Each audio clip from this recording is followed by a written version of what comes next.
Ê, tôi. Chùa ra. Ôi giời, gió nè. Nói đấy. Sao tụi nó sao?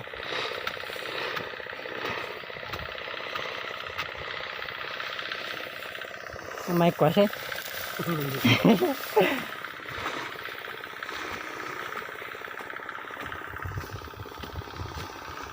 Không đi ăn gì không?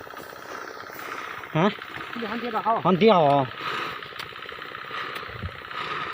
Mày chủ yếu phải khơi cả hậu này đâu tung này.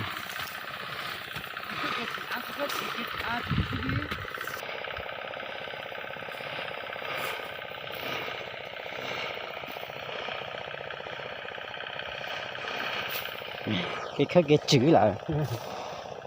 Nhưng mà mua à.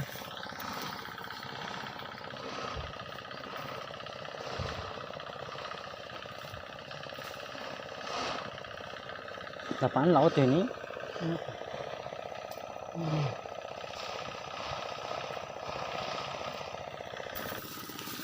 Tao chứa này.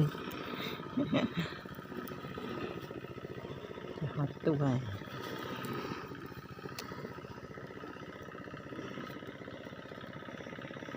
Ui, khó tu quá.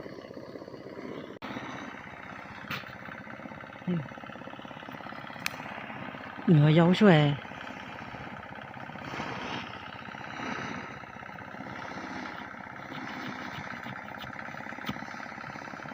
Nó tuyệt chú, tôi nói.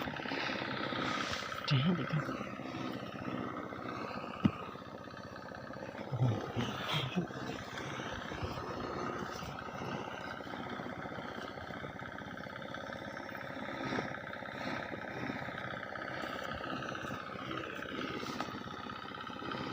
Giờ có xây luôn hả cô à?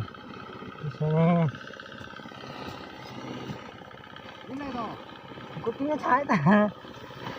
Ôi chú tỷ. Giờ có ho, giờ ta cho nhiều. Ai có. Có tiếng. Cái lũ có chi ư? Có tiếng tại Sao sao? khó lũ sao hả?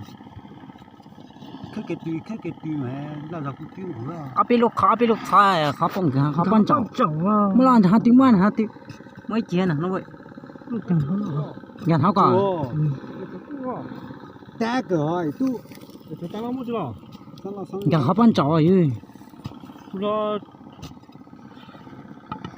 Ê, tôi. chùa ra. Ôi giời, gió nè. Nói đấy. Sao tụi nó sao? Tôi mỏ. Nhúa à? Để tí à, bố cho là lụt rồi nó mà. Nhúa à? Có nhúa à? Tất tử à?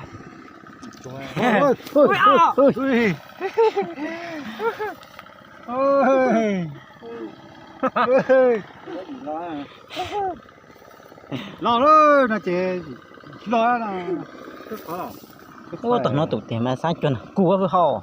có một nhiều mi nhiều đó chỉ tao mua Nhiều ha. nhiều tháng rồi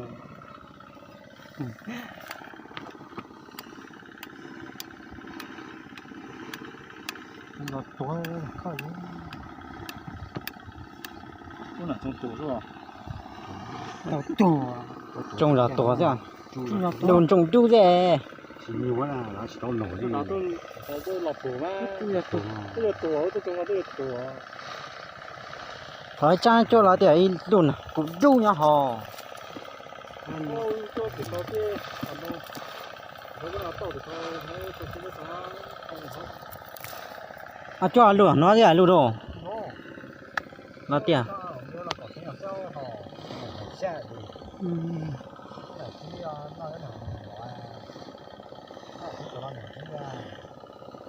Chín nó.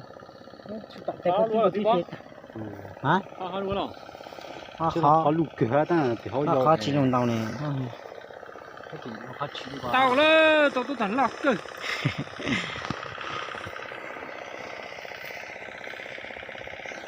nhớ thì lửa hay là tốt hơn Thì chối lại tốt tuổi ha. nhưng cái giờ thổi sang nhỏ cho nhỏ luôn á tận nè cho sang tủ Ô cái này chỉ chối á.